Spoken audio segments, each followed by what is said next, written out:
What is up, mortals? I'm the Attack here, and I just want to take this second to welcome everybody that decided to hop on over to my channel from Machinima Respawn yesterday.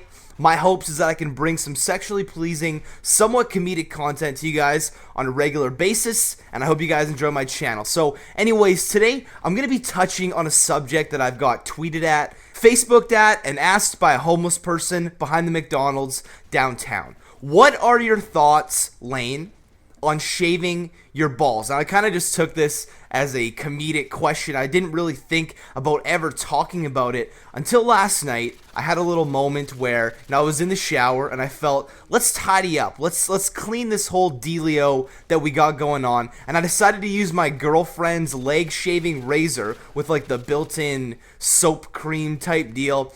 And, it was wonderful, except for the fact that, you got to clean it all out after, so she never knows that it happens. And hopefully, she'll never see this video. But, it all depends if you want to be a hairy Italian wildebeest or you want to look like a shaved Neil Patrick Harris. So, it's all about, personal preference. But I do have a life experience that may make you guys contemplate the next time you go and grab that can of shaving cream. So it was back in university, and as a lot of you guys know, that is the point when I started engaging in one-on-one sexual combat with females. I had a girlfriend, I had my neighbor, my creepy neighbor that would stalk me and try to have sexual intercourse with me when I was, completely passed out due to an excess amount of ethyl alcohol. So this was a time where I had to contemplate what guy I wanted to be. If I wanted to be the Amazon Bushman, or like I said before, be the Jersey Shore type deal with the shaved everything looking like a fucking cue ball. So one day I sat down and figured, I have to make a decision on this. And I came to the conclusion that I wanted to be that guy with the smooth, silky balls. You could serve them up to a platter to that drunk chick who's had just a few too many Smirnoff Ices, and I decided to go for it. I decided to shave the old genitalius region. So like I said earlier in this video, this is the point where I just started engaging in sexual intercourse with women, and I was extremely excited for them to see my newly landscape area that I had going on. So I had two options. I could either use a Bic razor, or I could grab my roommate's electric shaving kit that he uses for his head. And I figured, first off, grabbing the electric razor, that's safe. That's safe for your head. It's going to be safe for your other head. So, I felt that would be my better option. And B, on the plus side, I didn't like my roommate. So, putting his head shaver all over my balls, was a very fulfilling experience. It's kind of just funny sitting here thinking about it, At what point does me talking about my balls to my subscribers get weird? And I think never, because, we have to have a committed relationship, to be along in this journey together. And, I figure this is the best way to do it. So, like I said, I grabbed my roommate's electric razor and started going, in balls deep.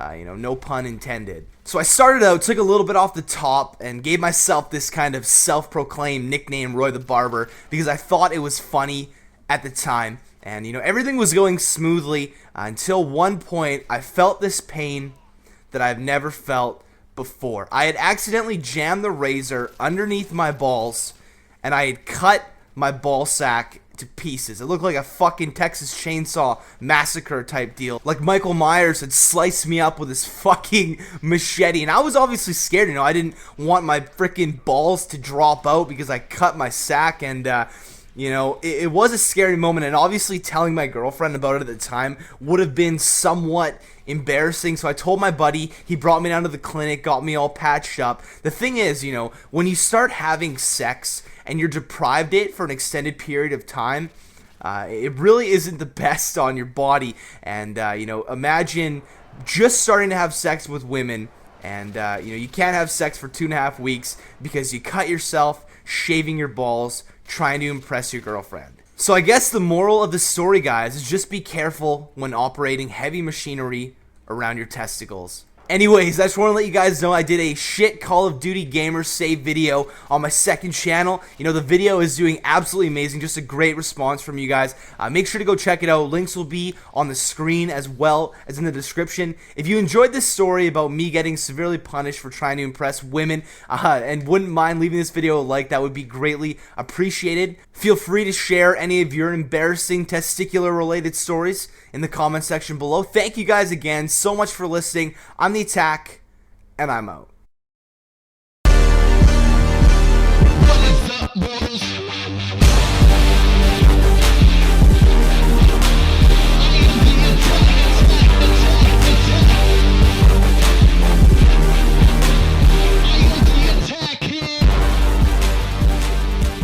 What is up, mortals? I'm the Attack here. Welcome to another episode of Laine G PhD, the only advice series with shittier production quality than Jerry Springer. Like, seriously, I'm severely understaffed. It's only me, a microphone, and extremely shitty lighting. And the Jerry Springer show got canceled, if that tells you anything. Actually, you guys can help keep this series on the air by giving this video a thumbs up. Money whore! Anyways, let's hop into the first email today from Zach. He says, "Hey Laine, it's Zach. I've been dating my girlfriend over the internet for over 6 months now. We met over video games, so anyways, we're both 15, and now that we've been dating for a little while, we actually want to meet in real life. I have 2 problems though. 1, I don't know how I'll ever afford the trip, and 2, her parents are pretty suspicious and don't like me. I completely understand why they wouldn't like me, considering all the things you hear on the news about girls getting raped and killed over the internet relationships. I was just wondering if you could help me address those 2 problems. By the way, we Skype, chat, and text almost every second possible, and we have for over 6 months now, so I think our relationship is in good standings, and I would love to make the trip. Sincerely, Zach." Alright, Zach, so it looks to me that you want to have a nice meet and greet with your internet girlfriend without her parents thinking that you're some 42-year-old FedEx delivery driver with a criminal child molesting record. I got you. So one way you can go about this is maybe get her parents on Skype so all you guys can have a nice little Skype chat. Now, there's a part of me here that wants to say, dude, don't waste your time dating this girl over the internet because you are 15. Now, I'm not going to disagree. Internet dating can be a big thing. I know a lot of people that have very strong relationships. They met through YouTube, through Xbox, just over the internet and such. So, the thing is your age. That's kind of a big step, being long distance when you really don't know that much about the person and you're really not ready to take that next physical step in the relationship. But like I said, there is that part that wants to say that. But, dude, if you really like the chick and it does end up being cool with her parents and with your parents, of course, I wouldn't see why going to see her would be such a big deal. Just, maybe get a part-time job, save up, and head over there, dude. And, best of luck on the whole situation. Hopefully her parents will learn to, like you and not think that you're some creepy dude who's going to rape their daughter. Thanks a lot for the email. Now on to the next email from Daniel. He says, "Yo, Laine, I'll try and make this email short and straight to the point. Me and my girlfriend have been going out for about 2 months now. We make out and all that good stuff, but we don't want to have sex until college. We're both just 16, and just kissing is kind of getting boring. Do you have any other ideas about spicing up the relationship with something new? Thanks, Dan." Alright, Dan, have you ever heard of the term outer course? If you haven't, outer course is where 2 people love... Okay, I'm sorry. I'm explaining it to you like your 49-year-old sex ed teacher would explain it to you. Have you guys tried anything non-penetrational-ish type stuff, but, things you can also do to please each other with certain parts? I'm talking about blowjobs and hand jobs and stuff like that. That may be a way, to take the... actual sex part out of it, but still, have some fun with each other before you guys go to college and explore the body of the female. It's a very interesting part, and if you guys don't enjoy that, there's nothing really else you can do. Try and be more spontaneous. But I really don't know how much further you can take kissing. So anyways, thanks a lot for the email. Now on to the last email today from Devin. He says, "Hey Laine, recently a turn of events has left me scarred, scared, and disturbed. About a month ago, my mom started dating this British guy named Brian. He's pretty cool and likes to play video games with me, but for the past week or so, he's been making ball gag related jokes with my mom. Well, those are the best kind of jokes. For example, he would say, we were hanging out playing Skyrim when my mom walked in. Brian starts explaining how the game works, and when he said, right now I'm wearing a pennant of silence, ha ha ha ha ha, kind of like you last week, then winked at my mom. Another time, he passed some vegetables to my mom during dinner and said, be careful not to gag, darling, winky face. This kind of thing really freaked me out. Then the other day, I was walking by my mother's room, the door was open, and I had seen something that looked like a dog toy. We don't have a dog. A response would mean the world to me, your Canadian beaver-loving brother, Devin. Reading this email was kind of funny because the whole time I was reading it, and I don't know why this image is in my head, is this like old bald British dude wearing like a full leather suit with a gag in his mouth and a freaking bandana covering his eyes. Honestly, Devin, you know, I wouldn't worry too much about it. The British guys do kind of like to do it weird, and I guess looking at it, you know, if he's joking about it with your mom, clearly, you know, there's something that they enjoy to do in the bedroom. You know, if they do keep bringing it up, maybe just be like, Mom, can you guys please keep, you know, the flirty talk to yourself, because this is fucking weird for me because I am your son. But, yeah, they shouldn't be, you know, talking about it publicly. But, you know, if he makes her happy and they're having fun together, I wouldn't worry too much about it until you find, like, chains and ropes hanging from the ceiling. I think you're good, man. So, you know, best of luck on that whole situation. Thanks to all you guys for sending in the emails. You know, I'm glad to help, and hopefully, you know, you can take some of the advice I give in this series. Anyways, if you guys enjoyed this episode, feel free to give this video a thumbs up because it really does help my channel out. Let me know in the comment section below, if you were Devin, what would you do if your mom was dating this crazy British guy with sex toys? Anyways, thank you guys again so much for listening. I'm The Attack, and I'm out.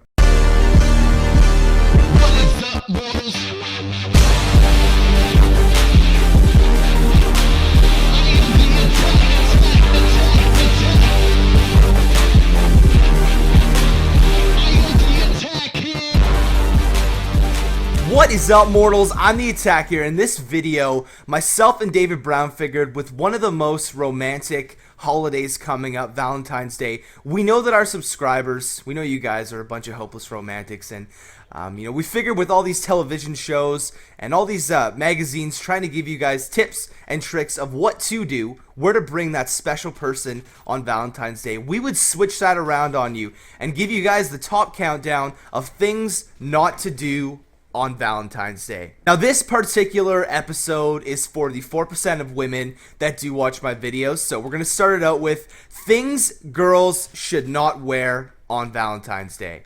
Heels. Every guy's self-conscious about his height unless he's like 6'5". Do I look tall to you? Stop making it even more obvious. Unnecessary belts.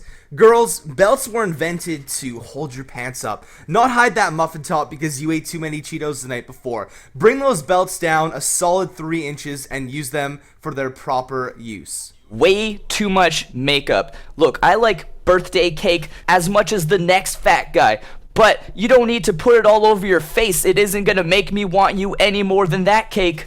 Any pair of pants that has juicy written in extremely cute writing on the ass, any brand promoted by J-Lo, is a no-go. For show. Sick rhyme, bro. That was a happy accident. It was so happy on my face. What? Big ass hats. Unless you're putting down a bet of 20K on Seabiscuit, take that shit off. You ain't Kate Middleton. Now that we've hit the what not to wear, you know, we're going to assume here that the girls have a say on where to go during Valentine's Day. And if you do, these are places most definitely guys do not want to go on Valentine's Day.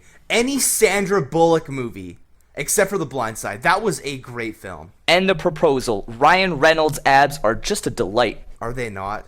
I wish I had that rock solid abs. The mall. We realize it's Valentine's Day and we're already buying you shit.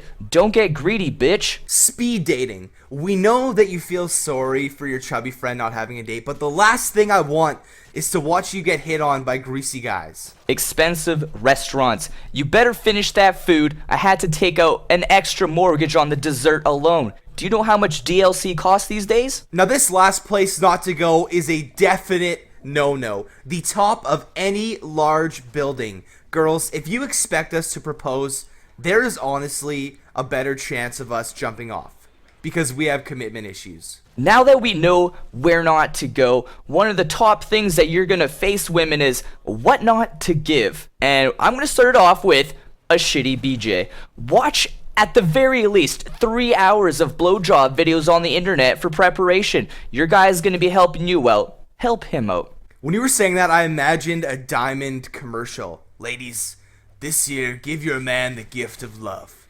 A great blowjob. Now, on to the second one, wallets. This is a gift that I've gotten many of times, and it's like, we don't have any money right now. We already spent it all on you. Why the fuck would you get us this ironic gift? Fuck Valentine's Day. An Old Spice kit. Okay, we get the hint. After a few reps at the gym, we smell a little bit. But we're doing it for you. Well, more for just in case we dump you. Any electronics. I know you've done internet research. I know you think you know what we want. But no matter what the Best Buy salesman says, girls, we don't need it. Because either A, we already have it, or B, it is just a useless piece of technology that we will return. Gift cards. You get mad at us for not putting any thought into it, and then you lay this shit on us? Bitch, please. Alright girls, that is your list of what not to do on Valentine's Day. You can't always trust the media, but you can trust two strangers over the internet. So if you guys want to see the guys version of this, it will be on David Brown's channel tomorrow. Make sure to head over there and subscribe. Links will be in the description as well as on the screen right now. If you enjoyed this video, make sure to give it a thumbs up because it really does help my channel out. Thank you guys so much for listening. I'm the Attack, and I'm out. Fuck Valentine's Day.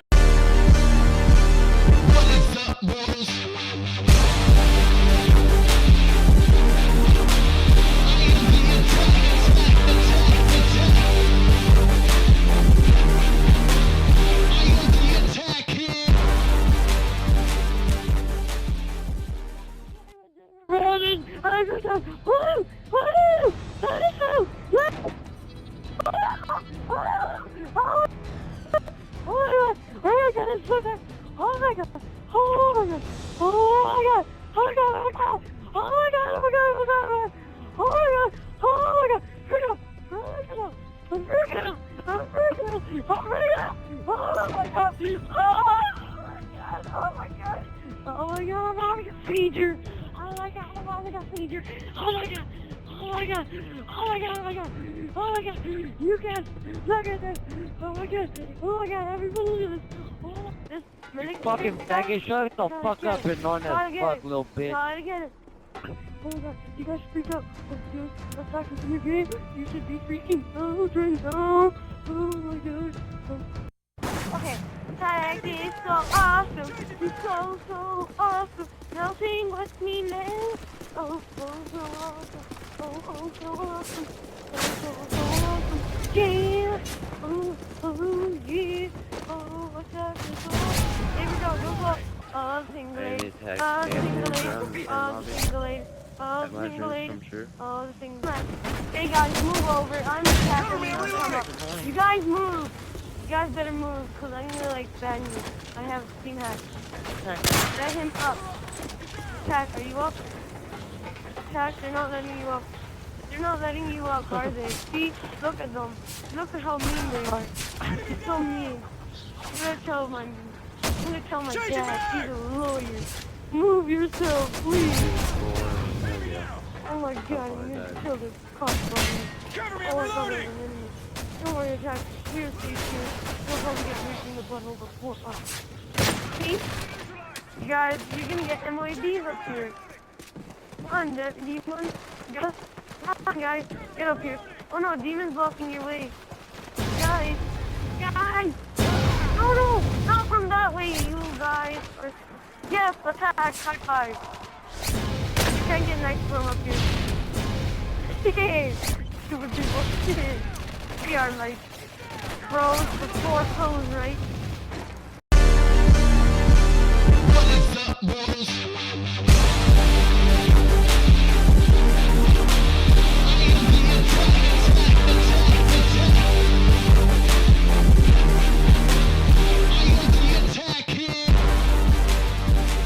What is up, mortals? I'm the Attack here. So last night I was reading through some of my emails, and I came across some pretty personal and pretty disturbing stuff. I had a lot of people, an influx of emails regarding bullying, and I've been thinking about it last night and this morning, and honestly, telling each person's story individually, would be the wrong thing for me to do, because that is your personal life. And I know reaching out to me and stuff, you want me to, reply in one of my videos, but I figured that that's not the right way to go about this, because that is really personal to you, and I would just be basically disrespecting it, if I did post it on my channel. But I really want to talk about bullying as a whole, because some of the stuff I've been reading is quite disturbing, and I just want to give you guys some help out there for those of you that are,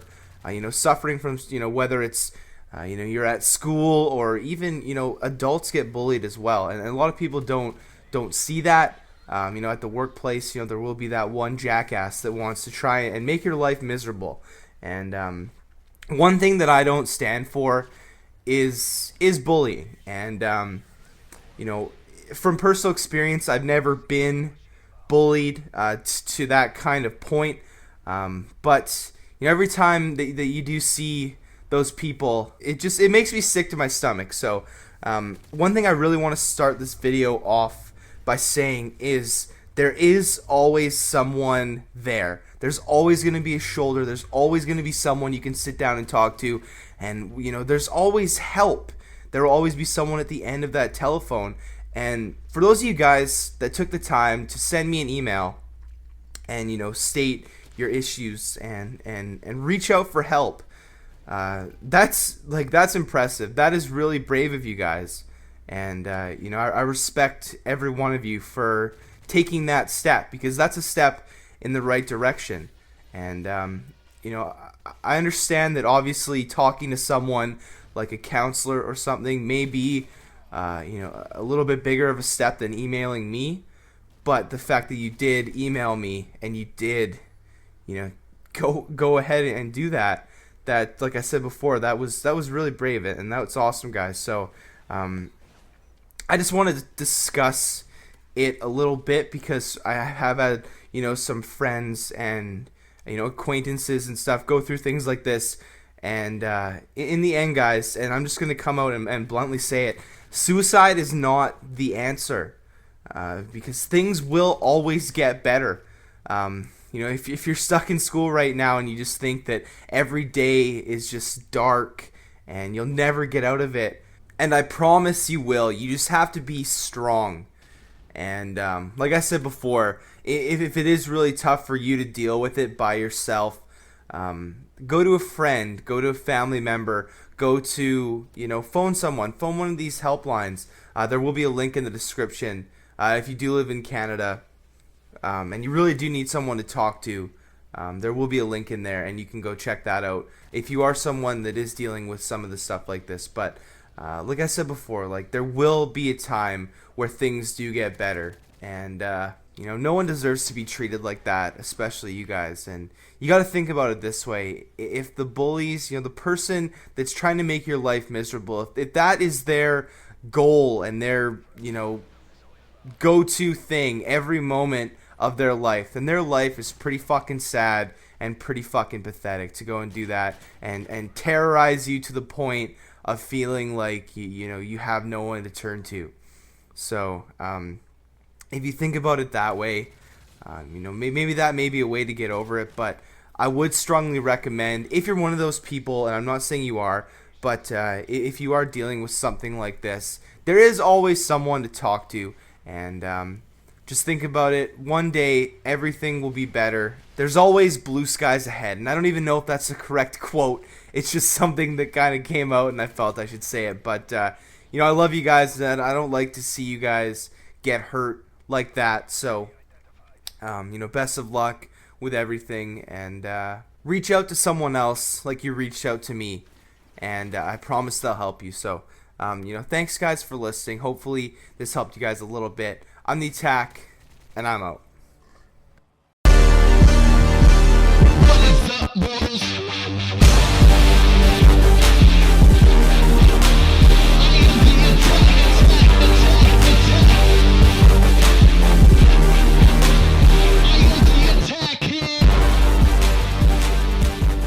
is up, mortals? I'm the Attack here, and today I have another Storytime video for you guys. And the way that this story kind of triggered my memory, it's one of those stories that I kind of put on the back burner and forgot all about it. But every year around this time, like the middle of February, beginning of March, my nose just bleeds and bleeds like it's having a period at all times. And the other day I was sitting there and I was thinking about, why does my nose bleed? And then I remembered a little middle school mishap that I had, and I'm just gonna hop right into this story. First off, a little disclaimer for you guys, just so you don't end up like me. Anything that I did in this story, please do not try it at home. So I was in grade 8, I was a young, naive 14-year-old, and I was just chilling at home one day, and my buddy gives me a call and says, Laine, listen, these two girls have 4 tickets to a Coldplay concert in Vancouver, and I'm taking one of them, and they want me to bring a buddy along. Do you want to come with me? And I was like, what the fuck is a Coldplay? He explained to me it was some British band or whatever, and I was like, I was like, okay, who are the 2 chicks going? And he told me their names, and I was like, holy shit. These are the 2 hottest girls in the whole entire universe.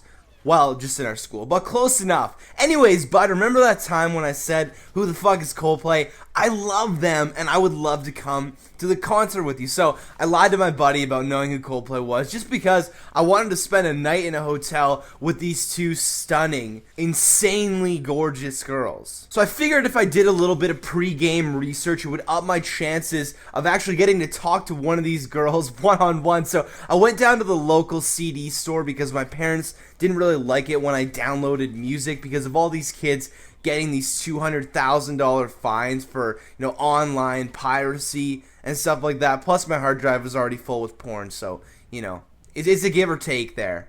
So it was about a week before the concert, and I swear I had my Discman. Yes, I had a Discman. I had my Discman on me, like, at all times, on really quiet, though, like, super, super low volume, so no one had a chance at actually hearing what I was listening to. So I wanted to get kind of studied up on this band so I could impress the girls when we actually did go to the concert. So I pretty much listened to all of the band's albums, got all studied up on them, and then the day of, my buddy's mom picked me and these girls up, and we drove to Vancouver. So we headed to the hotel, got up to our rooms, and how it was set up was myself and my buddy and these 2 girls shared a room, and then the mom had a separate room to herself. So me and my buddy were pretty stoked on spending a night with these 2 girls in a hotel room. So I was getting pretty close to the concert, and we were at that age where drinking wasn't really something that we were ready to do yet. So we wanted to get crazy, and this is back when Red Bull just came out. Yeah, I'm talking about times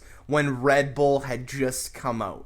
Like, I feel so old right now. It is ridiculous. So we went down to 7-Eleven, and we didn't really know the consequences of Red Bull at the time and what it actually did to you. So we each bought a 4-pack of Red Bull and pretty much chugged them all before we went to the concert. I was fucking up the wall. I was wired like a hamster on heroin. I'd never been drunk before. I'd never been stoned before, but I felt like I was under the influence of something. So that is when your poor judgment really kicks in. So while we were at 7-Eleven, we bought a shit ton of candy, and these girls, for some reason, decided to get some Fun Dip. So, like I said, after pounding back a 4-pack of Red Bull, stupid decisions were ready to be made. And I thought that it would be cool. I thought that I would impress these girls if I snorted grape Fun Dip. So I grabbed it, put it out on lines, grabbed my debit card, pretended I was some big cocaine fucking Scarface type deal, did a line on the table, and I snorted it. And it was one of the most painful moments of my life. It felt like the little grape on the Fun Dip package climbed up my nostril and punched me in the side of the brain. And instantly, right after I snorted the Fun Dip, my right eye pretty much swelled shut. I looked like a gay pirate who couldn't afford to go and get an eye patch. And I was like, fuck, this is not going to be attractive for the girls, let alone if I can even go to the fucking concert, because my head feels like it has a ticking time bomb in it. So I managed to gain enough strength and take enough Advil that it was bearable to go to this concert. About halfway through, I had to go outside, get some fresh air. We finished the concert anyways. It was not the greatest of times watching a band that I didn't really enjoy with like one eye open and one eye half shut due to an excess amount of Fun Dip in my nasal cavity. So after the concert, we ended up meeting with a couple people from our hometown that we didn't know were going as well, and they wanted to party with us. Well, the 14-year-old equivalent of partying. And, at this point, I really couldn't handle my headache anymore. I just felt terrible. So, my buddy and the two girls and the rest of these people were all partying downstairs, just hanging out in the hotel lobby, doing whatever. And I decided to go up to the mother's room and, rest and maybe talk to her for a little bit. So, we were just sitting there talking, and both of us passed out.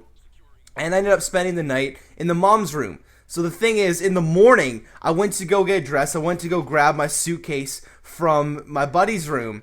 But the second I walked in, I immediately noticed that the far bed had not been touched. It hadn't been slept in. So my initial thoughts were they didn't actually stay in this room tonight. So I walked a little bit further into the room, turned to the left, and what I saw either A, pissed me off, or made me so proud at my buddy that I wanted to wake him up and hug him right there. He was in the middle of these two girls sleeping underneath the covers with no t-shirt on, and both girls were on either side of him shirtless as well. Now, seeing a girl's boobs at this age, let alone doing whatever he did, he never really told me what had happened, but they had no bras, nothing on either side of him. And being in grade 8 doing that, you are a fucking legend. That is the grade 8 equivalent of a threesome. And, I was proud of him, but at the same time, I was also really pissed that I missed out on my opportunity. But I got to spend some quality time with his mom, and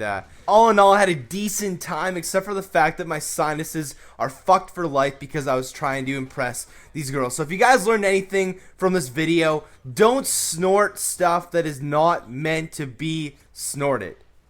Plain and simple. But anyways, I hope you guys enjoyed this video. If you wouldn't mind taking like 3 to 7 seconds to give this video a thumbs up, it would be so greatly appreciated. It really does help my channel. But anyways, thank you guys again so much for listening. I'm The Attack, and I'm out.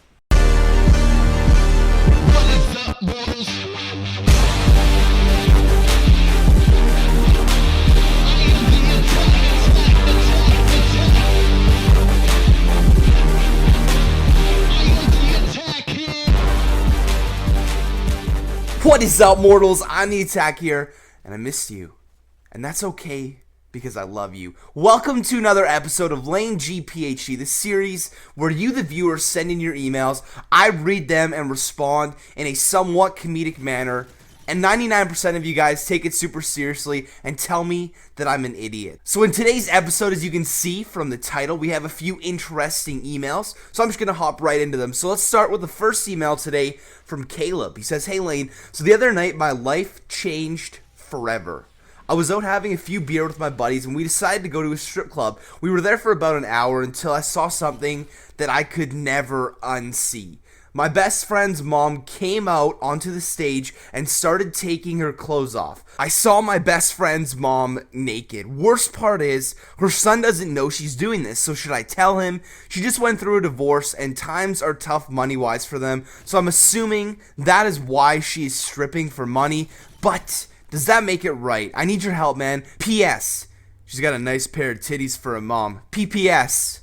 I'd bang her. Your bro, Caleb." Wow. Okay, Caleb, I got you. So your best friend's mom is a working girl. Wow. I don't know how I would deal in that situation because a lot of my friends' moms are extremely attractive, and I feel I'd find myself heading back to the strip joint to, see them naked. But all kidding aside, time to get super serious here. There's two ways that you can go about this whole situation. You could tell your buddy and, give him a little heads up. That may be a little bit tough though, because he may get pissed at you for going to look at his mom naked, or you could just leave it alone and, you know, let him find out on his own. That's the only problem there, though, is, you know, if he does find out on his own, like he's at the strip club with you and his mom comes out on the stage, he will probably flip shit. But, you know, there's nothing you can really do here. I wouldn't worry about it too much. I would just say quit going back to that strip club, because eventually he will find out that you're looking at his mom's tits. Anyways, thanks a lot for the email, and remember, there's no harm in looking, just don't touch. Now on to the next email from Daniel. He says, this question is for Laine. I really don't know who else it would be for if you're sending it to my email, but he says, alright, so I met this girl on Omegle the other day, and we've been talking nonstop since. So before you say I'm probably fapping to some 15-year-old man, I added her on Facebook and MSN, and we video chat and stuff a lot, so I know she is indeed a woman. She showed me her boobs and stuff, and we've even done cyber. Now, I've been getting kind of serious. We've been saying how much we love each other, and we've been fantasizing about living together. There are a few problems with this, though. First, she has a boyfriend, even though she said she would break up with him for me. And second, I'm a fellow Canadian, and she lives all the way in Greece. Obviously, this means we can't see each other, and when we chat on MSN, there's about a 10-hour time difference between us. We've been using every free second we have to talk to each other, and we're both going crazy over this. Anyways, I think I'm in love with this beautiful girl that lives halfway across the world, and I don't know what to do. I was thinking maybe in a couple years we could meet up, but it just wouldn't work right now. But I don't know what to do. I'd really appreciate it if you could answer this question. Thanks. Oh, Daniel. There is so much wrong with this email. I don't even know where to start. Maybe the fact that you guys haven't even met yet, and you're already telling each other how much you love each other. I don't know personally, and it's something that really does bother me. People that overuse the word love, or use it without, you know, knowing what it means. You have to love every aspect of a person, and you haven't even met this girl. And second off, she has a boyfriend, and she said she'd break up with him for me, but for the time that you guys are talking, she still has that boyfriend, and not to mention she's halfway across the world. I have to kind of be understanding here, because I did go through a scenario where, you know, I was talking to this girl over the internet. We'd never met. Eventually we did meet and realized that it wouldn't have worked anyways. So I kind of have to take it from that route as well. I understand where you are coming from. I mean, you can make connections with people over the internet, but, like, dude, I think you just need to get as far away from this before anyone gets super hurt, because, you know, everything is not going to end up, you know, happy fucking rainbows and unicorns and shit 3 years down the road. Because she's going to either still be with that dude, she's going to be with some other dude, and, you know, you'll find a nice girl in your town that doesn't live halfway across the world and you could actually speak to in person. So, you know, best of luck with that, and, you know, hopefully you don't get hurt too bad, or she doesn't get hurt too bad in this whole Omegle situation. Thanks a lot for the email. Now into the last email from Ryan. He says, yo bro, I'll just get straight to it. That's how I love it, Ryan. So I've been talking to this chick from my school band for a long time now. I think I'm beginning to have feelings for her. Now there's nothing wrong with the situation. I've got it under control, but there's one problem.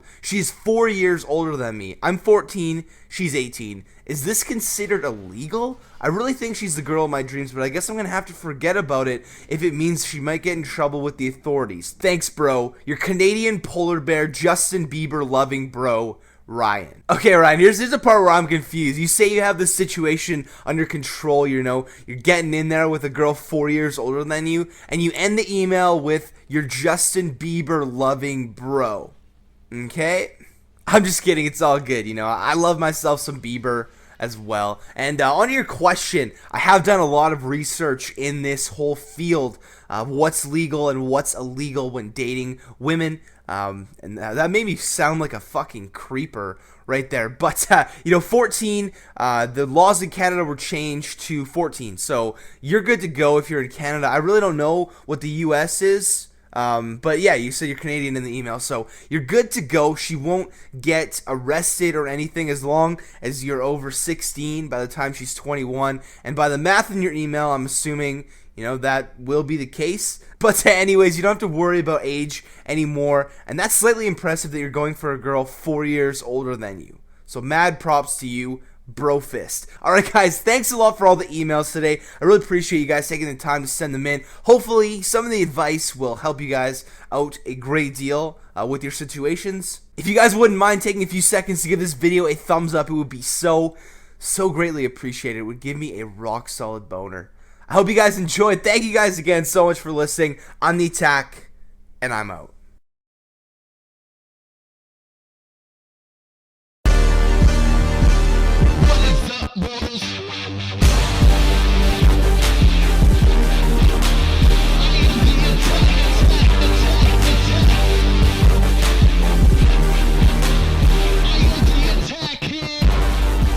What is up, mortals? I'm the Attack here. So I was chilling on Facebook the other day and I decided to ask if you guys would be cool if I talked about my sports career. And after a few comments, you guys were like, bro, we're really cool with anything. And I really should have realized that, because I think I've talked about my dick to you guys more than I've talked about it with my girlfriend. So, you know, it's pretty cool that I can talk about really whatever I like. And there's one little quick thing that I wanted to clear up before I hop into this video, is every time I don't do a sexually related video and maybe talk about a little bit of things that are more personal to me and a little bit more serious of topics, people are like, oh, dude, you sad? Sounds like you're crying, man. Like, are you upset? Like, it sounds like you're gonna burst into tears. That's just me talking in my normal human civilian voice. I really hope you guys don't think that's how I talk at all times, you know, like a day-to-day routine. Go to 7-Eleven. What is up, dude behind the counter? I'm Laine here, and I would love a cheese burrito. I think that would really just scare people and kind of turn them off of my personality altogether. But anyways, I just want to let you guys know that I don't cry when I make my videos most of the time. So like I said before, I'm going to be talking about my sports career today. And, you know, there's a lot of shit to talk about. So this will be part 1 of a, you know, 2, maybe 3, maybe 17 part video. I don't know how much shit I got to say. So I'm going to do a couple parts, kind of talk about the different aspects, the different levels of sports that I did play, and yeah, so I'm gonna hop into it. So like I told you guys before, you know, most of you guys know I grew up in a super small town where the only sport we had was basically formed by the kids, or like our school. The fucking principal would come out and we'd play a game of scrub baseball. So it wasn't really a stepping stone to become an MLB player, you know, anytime soon. So when I moved to Vancouver Island, it was definitely like a kick in the mouth when you know, organized sports came in, because the kids were actually good. And you know, we thought, you know, being little small town farm boys that we were good at soccer, but really we were just a bunch of fucking chubby kids running around getting our asses kicked by these fucking little Pele Ronaldinhos on Vancouver Island. So soccer was the first sport that my parents put me into, that I chose to play, and baseball was the second. And you know, you guys are probably like, bro, why don't you play lacrosse or football? Like, how wide is your vagina? You know, I was gonna play hockey, because, you know, that's the manly Canadian sport. You lose your teeth and fucking fight everyone and shit. But I can't skate, and I really didn't have a, you know, desire to play hockey at all. So didn't really have, you know, the outlet to play football until high school. And by that time, it was just a bunch of douchey fucking guys running around with tight ass pants and, you know, circle jerking. So we didn't really have lacrosse here either. So soccer and baseball were my 2 sport choices. And, you know, for the first year or 2, it was just basically casual, you know, house soccer and baseball. You know, playing on Saturdays and Sundays. Got all the hot fucking moms and Suburbans bringing you orange slices at halftime, shit like that. And yeah, after that, I started to get pretty good at, you know, both sports, and figured that I would try and take it to a new level. So it kind of started out with soccer. I tried out for the rep team, and I was a husky little kid. I definitely was getting my fair share of protein, and I decided to try out for goalkeeper. And the funny thing is, the morning of the final cut tryouts, I was walking into my garage, and I stepped wrong on like the down step and fucking broke my ankle. And you know, the rep team still managed to pick me up, and that was an awesome experience. And I was out for a little bit, but I finally got to play, had a decent season, and that was basically it for that year of soccer. And starting my kind of baseball career, there were two tiers of, I guess, rep teams, if you will. I don't think Americans know what rep team means. Just Canadians will understand this. But the rep team for baseball, there was like the A tier, and then the B tier, which was kind of like, the lesser group of people, like the slightly less talented.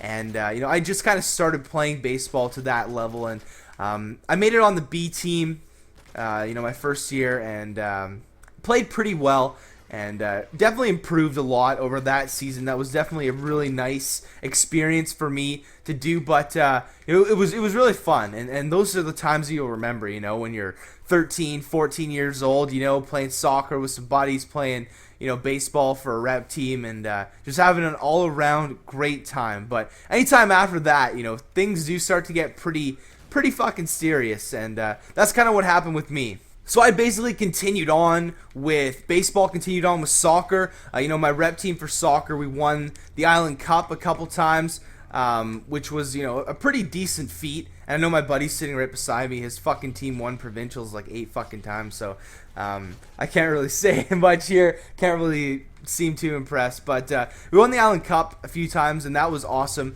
Continued on with baseball, made the A team the next year. And when I was 15 years old, I had to make a decision. Whether I wanted to continue with soccer and really pursue that, or whether I wanted to continue with baseball and really pursue that, because both of them were getting really serious. There were starting to be talks of colleges and my future basically regarding both of the sports. So that will be in the next video. Hope you guys enjoyed this video. Expect episode 2 out tomorrow. I just want to kind of introduce my sports career to you guys a little bit. Hope you guys enjoyed. I got a video going up on Machinima Respawn. I'll give you guys a link later, a link video to it. Yeah, expect episode 2 tomorrow. Hope you guys enjoyed this episode. If you wouldn't mind leaving this video a like, it would be greatly appreciated. Thank you guys again so much for listening. I'm the Attack, and I'm out.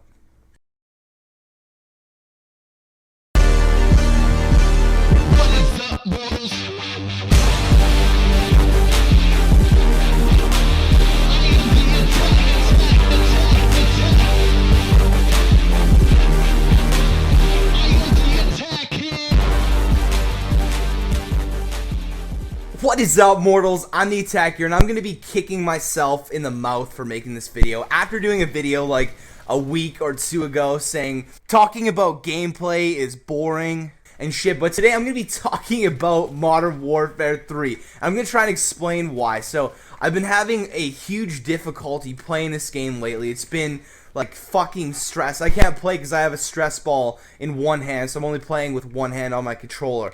And I know a lot of people are having like extreme issues and just hatred towards this game, like they want to fucking hang it and shit. But I came across a video from Wicked Shrapnel saying to run low kill streaks and you'll have fun. And I tried. I've always been using Specialist and everything while I was playing, and I've never had really much luck with anything, and every time I run the big streaks, the fucking heroes on the other team or in the free-for-all, I'll pull out their stingers before they even get in the air and shoot that shit down, so that's frustrating. So it's kind of pointless to actually sit and wait for like a 9 or like a 11 kill streak or a 12 kill streak for it to get shot down within the first 5 seconds. So if you're running UAV, and you can run Predator, but I prefer the IMS because the Predator can get you 1 kill in a free-for-all. Maybe if you're lucky, get a double. But running the fucking IMS, you put it in like a cheeky, like, bullshit spot, like I put it, right in the center there. You get like, 3, maybe even 4 kills from it. And the attack chopper, just because the precision airstrike is a fucking joke. And I really don't want to go much over the attack chopper because then it's just pointless, like I said. And I'm even sniping in this game, which is like, I've never, sniped, and, I may have gotten into a lucky lobby where I can actually play, because I find people just shit pumping me, but, like I said, running low kill streaks has been something, and I've been playing for the last 2 days, running these low kill streaks, and I've been finding myself enjoying it more. Because, you get all these goodies all the time. It's not that tough to go on a 3 or a 5 kill streak. It's not tough to go on anything past a fucking 3 kill streak after you got UAV up in the air anyway. So, UAV and portable radar are great ways to promote awesome teamwork. You know, it helps out you, helps out your team. Maybe even convince your team to you know, run those certain kill streaks. But I know a lot of people, like I said, like earlier in this video, have a lot of hatred for this game. You know, the game developers. And yes, there is a couple of, you know, bullshit things that they did put in this game that really did not need to be in it. And I haven't really done a complete like overview my thoughts on Modern Warfare 3 in a long ass time, so I feel I can, you know, kind of talk about it a little bit here. I find it's the fucking players that really do make the game worse, and I know, you know, what they put in the game gives these players the option to play like total fucking douchebags, but it doesn't necessarily mean you have to play like a total fucking douchebag. So I think a little bit of blame needs to be taken off the developers. I'm not saying they did a fucking great job. I'm not saying that at all. I'm just saying that the players are the ones that make me so fucking angry. And I came to a conclusion that it's the parents' fault. This is going into like faultception here, but it's the parents' fault because, you know, back in the day, video games for me, for my generation, were cool. Everyone played video games, but it was also the whole situation where you're allowed to play video games if you go outside and fucking run around and do sports and shit. Now the parents are just getting lazy and they're like, here's the new Halo game, or here's the new Call from the Duty game. And now we don't have to be good parents and drive you to soccer practice. So if you want to blame anyone, blame the parents. But anyways, I hope you guys enjoyed this video. It's something a little bit different, something I never really do and probably won't be doing anytime soon. Also, I launched a Let's Play channel today, guys. It's going to be some awesome content on there. Go over and on the first video, leave me a comment of what games you want me to play. And later today, I'm going to go pick up the top-rated comment.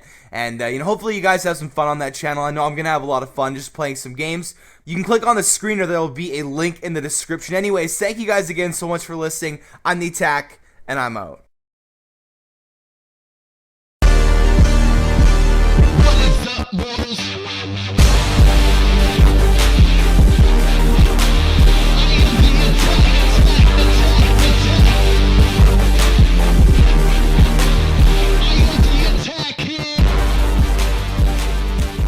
What is up, mortals? I'm the Attack here, and I just had a fruit smoothie, and it was delicious.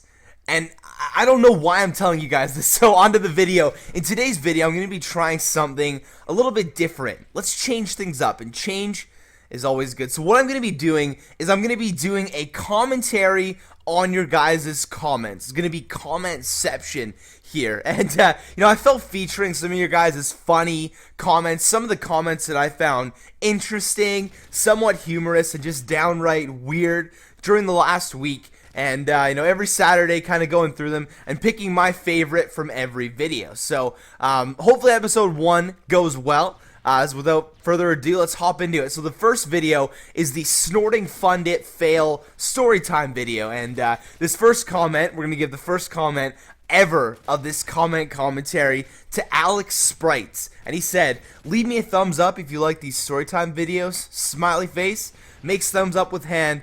Okay! Exclamation mark. Cuts off thumb. There you go, smiley face. I really don't promote self-mutilation, but if you like my videos that much, then go for it. The next comment today is going to be from BF Skyline. So after the whole comment section of that video was basically comparing things everyone snorted, BF Skyline says, is anything really meant to be snorted? Lol, question mark. I'm gonna ignore the fact that you spelled meant completely wrong because it's so true. Like, nothing, I don't think, was ever meant to be snorted. So on to the next video. The My Best Friend's Mom is a Stripper video. And in that email, if you guys remember, I was talking about the guy online dating the girl over Omegle or something from Greece. And this isn't the only comment I saw. There was like hundreds of, well, not literally hundreds, but like, you know, there was 30s of comments about like girls from Greece, and I had no idea that they were actually greasy. But anyways, Mushtasm says Greece is fucked, they have no money, she's just trying to get out of the country. Better watch out. She'll be asking you for a freaking sponsorship sometime soon. But yeah, I didn't know. I learned something new every day about girls from different countries. And the next comment is from Necromancer. Now, I always see these bacon comments, and this one was pretty funny. He says, "I have no idea how you people haven't gotten your bacon yet. I just subscribed today, and I got bacon a few hours later. I swear, guys, I do send the bacon out, but Canada Post is just really slow at getting things out." So on to the next video. The next video was the perfect Valentine's Day with my girlfriend. So the first comment is going to be from CS Crawl HD. Now, this is referring to my joke at the end where I said, spending your Valentine's Day with your right hand. And he says, "My right hand is a slut." And then go for your left hand, dude. The next comment, and this one got 71 thumbs up, is from a nude Italian guy. I'd give a nude Italian guy a thumbs up. He says, "I went to the mall and found a Valentine. I bought that bitch a milkshake. Bitches love milkshakes." I also think they don't like being called bitches, but, whatever works, man. The next comment is from Q7 Acre, and this one got 55 thumbs up, so this is a pretty big one as well. He says, "Bro, I just whip it out. Homemade cock meat sandwich for the lovely lady. Creepy ass big face, winky face thingy." All I gotta say, bro, is when in doubt, whip it out. Now, the last comment on this video was from Mythic's Realm. He says, "Heart-shaped condoms. Does that require 2 penis heads?" I was actually talking about cinnamon heart flavored condoms. But, yes, to have a heart-shaped condom, you require a mythical Darth Maul double-sided lightsaber penis. So, if you have that, then you can go buy one. Now on to the next video, the My Sports Career video. The first comment is from Gears Demon. He says, "If you ever change your intro, I'll come to Vancouver Island and kill you." It's kind of creepy that you know where I live, but I promise I won't be changing my intro anytime soon. The next comment is from the real Mr. Klingfilm. And he says, "Love the fact your videos have condom advertisements. P-face." What most of you guys don't know is I have a sponsorship through Trojan. They're Magnum line only because those are the only ones that fit me. But, something interesting you learn every day. And the last comment is from AFBMX92. And this is just a repeat of what I actually said in the video. But I found myself being so funny that it made other people repeating me funny. And I imagine him saying like this, "Bro, why don't you play lax or football? How fucking wide is your vagina?" God, I am so funny. My mother would be so impressed with me. Now on to the last video today, the Getting Your Ex-Girlfriend Back video. First comment is from Granddaddy Fan 209. He says, "My girlfriend was going down on me and I farted. The next day she broke up with me. You think I can get her back, Laine? Unless your farts smell like lavender or vanilla, I think you're fucked, dude." So we're gonna go on to a special part of the video that I like to call the Gay Pirate Cock Gobbler of the week. The guy who just posts the douchiest comment in the comment section. And this one came pretty close. This one's from Stately Fall. He says, "Better idea. Fuck bitches." And that one was pretty close. But the ultimate Gay Pirate Cock Gobbler award of the week goes to Supremacy, whose grammar is off the fucking charts along with his douchebaggery comment. He says, "F that. I ain't waiting a year to bang a chick. There's a shitload of other chicks out there. Why dwell on one?" Dude, with grammar like that, you must just be fending off chicks and banging them right and left. I got you. So on to the last part of this video, I like to call Laine's legendary comment of the week to help me give a sense of self-worth and reassure that I'm somewhat funny. This is going to be a comment, a reply to someone that I found was pretty fucking funny, and I want to, show you guys that I still have it, that I still got it. And the comment was from X Dice. He says, "I don't know about the winking, man. That shit led to me losing my V card." And I replied with this: "I just find winking kind of creepy. Makes me feel like a gay pirate." And that's how I got a Gay Pirate Cock Gobbler of the week. So anyways, I hope you guys enjoyed this video. It's something new, something I really kind of wanted to just try out, test the waters, and hopefully it'll get a good response. If you guys want to be featured in next Saturday's episode, just leave a funny comment, and please don't leave one of those roses are red, violets are blue, I have a monster truck, suck on my balls, bitch. One of those comments, because I just find those, just don't leave one of those comments. But if you want to be featured, leave something related to the video or just something you find funny. And you know, I'll check. I read all the comments. It took me like fucking hours yesterday trying to figure out some pretty funny comments. So, anyways, hope you guys enjoyed. If you really liked it, leave a thumbs up because it would be greatly appreciated. If you haven't subscribed to my channel, hop on over and subscribe. But anyways, thank you guys so much for listening. I'm the Attack, and I'm out.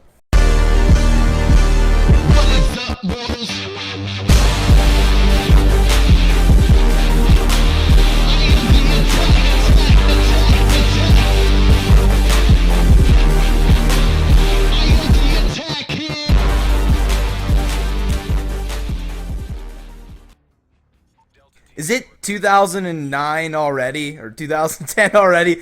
Hey, what's up, mortals? I'm the Attack. Fucked up my intro! I do that shit every goddamn day, and I fucked it up. I'm doing a live commentary today. I know, right? I'm quick zooming, quick sniping, and using my secondary when I feel necessary. And that really depends on whenever the fuck I want to use it. Because these kids are like mad gay, and I'm getting like scary ass hit markers on them. So I make the fucking rules here, and that was definitely, I'll allow myself to use it there. And there's gonna be some little douchey kid coming up here too. Toss on the UAV. But I'm fucking sick. Like my throat feels like I've been like deeply penetrated by penises all night and shit. And that's not exactly what happened. Well, somewhat what happened. This isn't Dynamite MS. Watch this shit. Ready? Oh, what the fuck? The fuck, bro? But yeah, so the whole penis penetrating thing, throat sore and such. Oh my god. Oh my god. And I felt like I'd do a live com because I'm just, you know, chilling hard, playing some sex box. Oh. Yeah. Okay, Professor Wiggleworm. There we go. There the IMS goes. And I've been sniping a lot lately and using my MP9 akimbo or secondary weapon just because it's a lot funner for me to snipe. I need a challenge. This game's too easy. But you guys saw my video yesterday. Well, like a few of you saw my video about having fun whilst playing this game. And definitely, oh fuck. Oh, he's gonna fucking, damn it. I always like light these kids up. Fucking sick dangles and shit, and then Professor Wigglefuck comes behind me and kills me with his goddamn sniper. Oh man, I gotta get to that spot. That is the spot to be in. There we go. IMS, boom, to the mouth. All right, where is this guy? Oh, what the fuck? Oh, he's up there somewhere. Time to hide. Oh, was he right in front of me? No way. That shit's crazy, bro. Alright, I'm gonna move now. Because I just don't want to camp in one spot. That was just like a clusterfuck of stuns and shit. 10-5 right now. I got like fucking 2 kills with the IMS and 3 kills with my sniper rifle. Oh, that's wonderful. Oh, fuck you, buddy. Oh, look at that. In the mouth. Alright, now I'm in my spot. There we go. Oh, ho, ho. Fuck it. FaZe montage right here. I'm just like running around like a scared kitten. Come here! Oh! Oh my god! Is that getting a second chance? Oh no. I'll leave him there. I am phasing these kids. Oh, he just run over him? Oh my god, this is too hot. No! Fucking got knifed in the ass. Oh, that was enjoyable. While it lasted. I'll leave this big beefy thing right in the tunnel. Merry Christmas, buddy. You wanna come behind me? Fine, you'll get raped in the butthole. Oh, you would be up there. What? Oh, what are you?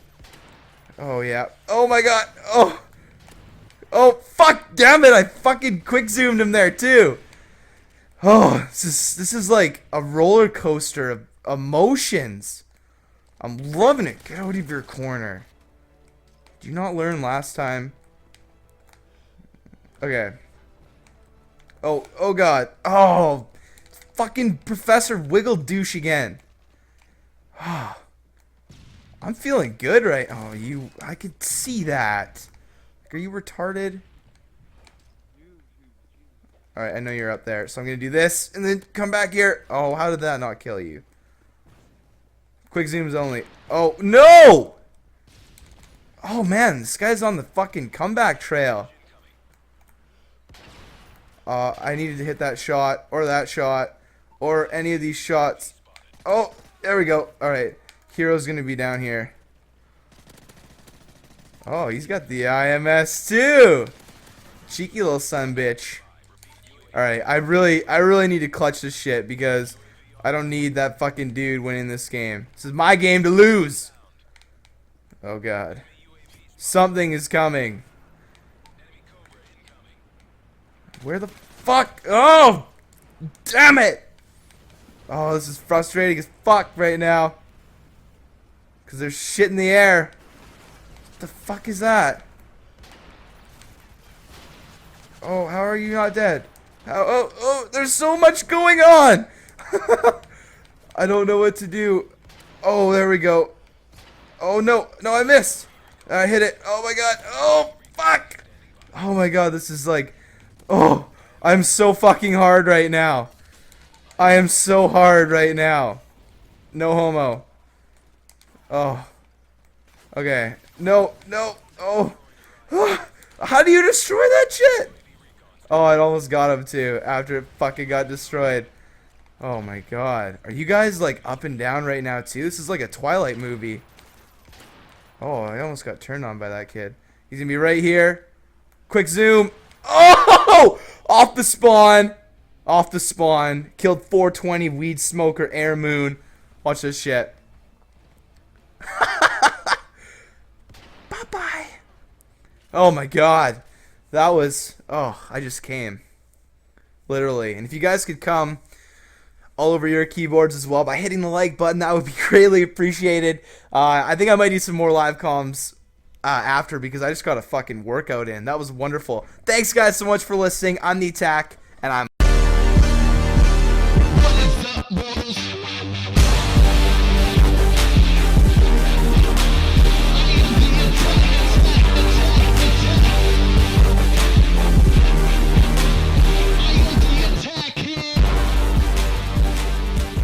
What is up, mortals? I'm The Attack, and as you guys can probably tell by the sound of my voice, I am sick right now. I caught the herpetogonosyphilitis. It feels like there's a midget inside of my sinuses just punching them like a super midget, like one that can fit up my nasal cavity. And I decided to take a bunch of cough medicine because I really want to get a video out for you guys today. It's something I kind of want to talk about. And cough medicine is like tequila for me. It makes me all sentimental and emotional and shit. And, you know, hopefully during this video I don't propose to one of you guys or tell you that I love you and want to go get married in fucking Vegas. But that brings me on to a little tangent here. Is in yesterday's FaZe Clan video, everyone's like, whoa bro, you fucking drunk, man? Or you sound so stoned right now. And you guys gotta understand that I don't need to get stoned or high to make like goofy little videos. I just enjoy to have you know, fun sometimes and be a little bit sarcastic and just basically enjoy myself. So no, to answer your question, I was not drunk. Today on Cough Syrup, that may be a little bit of a different story. So in this video, I'm gonna be talking about a question that, you know, not so much you guys ask me, but the people, you know, surrounding me in the real world, like in my realm of the real life here, they always ask me and bring it up. Like, Laine, why do you do YouTube? Why did you start making YouTube videos? Why do you still make YouTube videos? Like, what drives you? And there's a simple answer to that. It's an awesome way to interact with young boys over the internet. Just simply is.